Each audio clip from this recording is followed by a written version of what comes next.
Hi, it's hybrid inverter time again.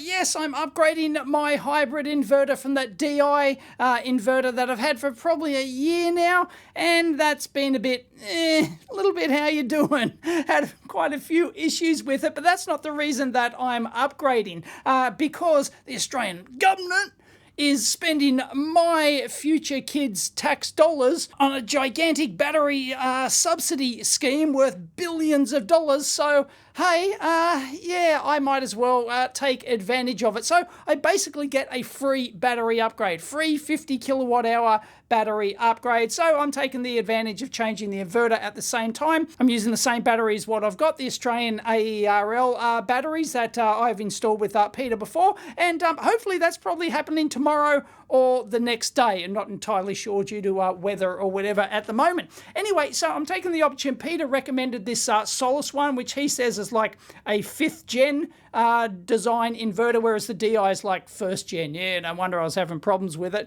Anyway, he totally recommends these. So I got this Solis inverter, and it's an S6EH1P8KL plus AU. It's an 8 kilowatt inverter, so I'm upgrading from 5 kilowatts to 8 kilowatts so I can charge during my free window. I've got a 3-hour free window every day where I can charge my batteries, as well as charge my EV and do whatever. And then I can actually, what I'm going to do this time is I'm going to install a changeover switch on the house and actually run not the whole house, because I can't do that, but some of the house at least, from the backup port on the hybrid inverter. So, yeah, that's different to what I've got at the moment. Anyway, so Solis inverter made by Ginlong Technologies. Yeah, made in China, but anyway, it's the one Peter recommends anyway. So, for the AERL system. So, anyway, I'm going to install this sucker and see what it's like. I have no idea if I'm even going to be able to do a teardown of this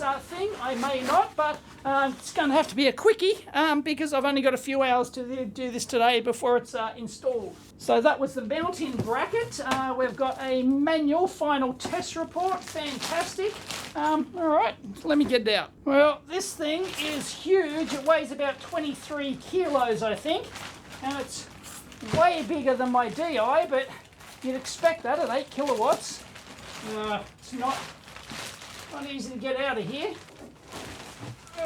Okay, what do we get in the box? We get a, that looks like a Wi-Fi, yes, Wi-Fi stick data logger, quick installation guide. We get some MC4 connectors. What's inside here? Don't know. Oh, right, that's a power meter. That's like a single phase power meter, is it? Yeah, it's designed to go into a DIN rail.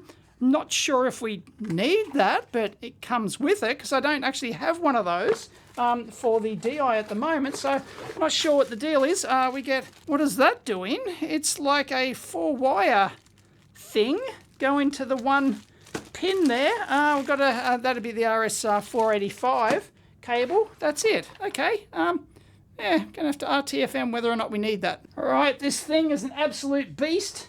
You can see the massive heatsink on the bottom. Look at that. I doubt this is going to come apart easily. I mean, I don't want to go taking off, heatsinks from the power devices and things like that. This literally has to be like installed tomorrow or the day after. So anyway, I actually liked the fact that it doesn't have an actual LCD screen on it, because the Deye one is horrible. You just can't see it. It's useless. It may as well not even be there, and the touchy-feely crap, and I've had it lock up and do all sorts of weird things.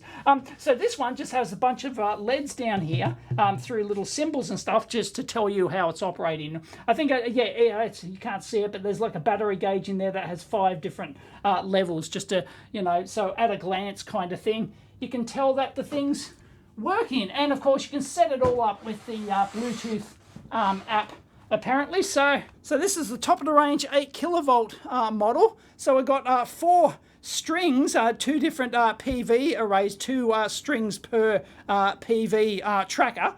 Basically, lost one of our blue caps there, but there's our battery connection. I'm going to have 2 separate battery banks because I'm going to have a total 75 kilowatt hour battery. So I'm going to have one smaller rack with basically reuse the ones I've got at the moment, which is my 25 kilowatt hours, and I'm getting a huge rack, taller than I am, that will take an extra 10 modules. It's capable of is it 10?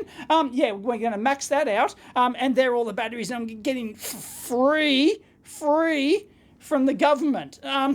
Yeah, my kids will have to pay for it though. So I've got 3 COM ports there. That one's smaller. I haven't looked into what's what.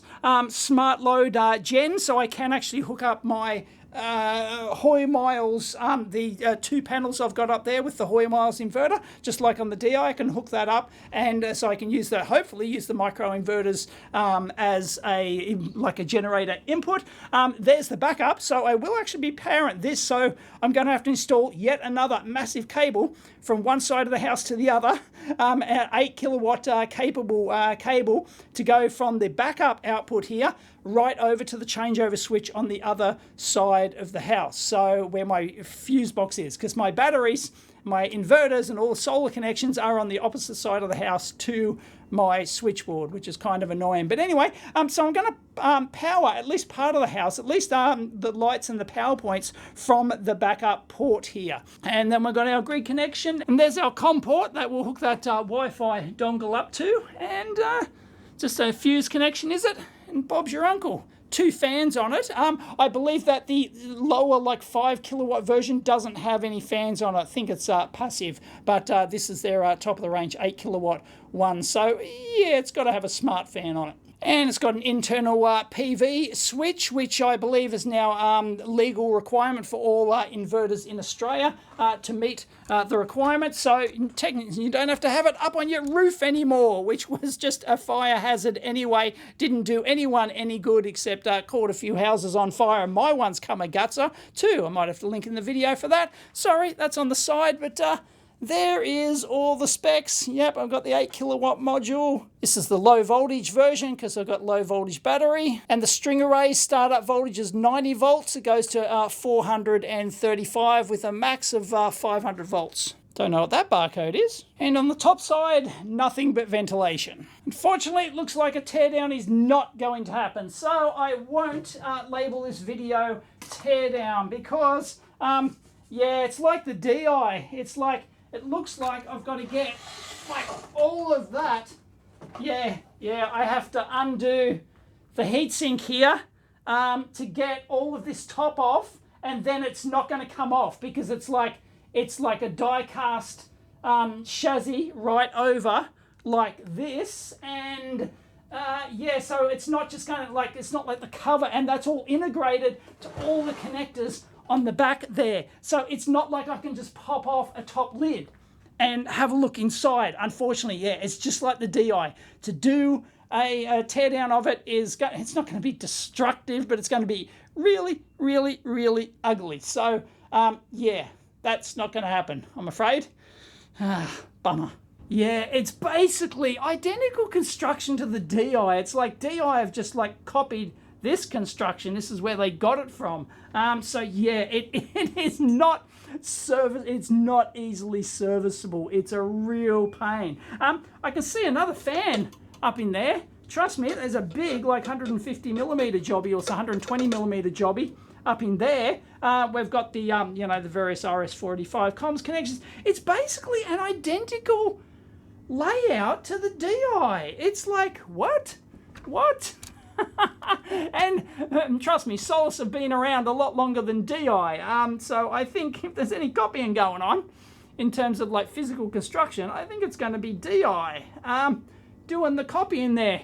Anyway, looks like we've got a grounding, grounding point down there, which is good because you need multiple grounds. There's a huge battery terminals down in there. I will not be connecting both batteries in parallel to here. There will be one wire going out to go to the external circuit breaker, and then I'll connect both batteries in parallel on the circuit breaker. Well, I'm not going to do it because I'm not doing the install this time, because to get the government grant, it has to be installed by an authorized, approved installer to get your government money, your free government money. So yeah, I won't be doing this. I won't be touching it. Even the PCB is very similar to the Deye. We've got those high current links on the board there. There's the big current transformer there. And well, looks like that's the grid connection there. Yep, and it buggers off somewhere. There's our backup output, our gen input, and yeah, not much else. One thing I do like is there is a whole heap of room in here for cable management and stuff. And I love this, how this just comes up here. So I guess, it's a nice thing for the cables so that they don't just, like get tangled around in the bottom of the box or something. I think they were thinking there. Anyway, I do like, that's neat and tidy. That's the PV input board over there. Liking the look of that.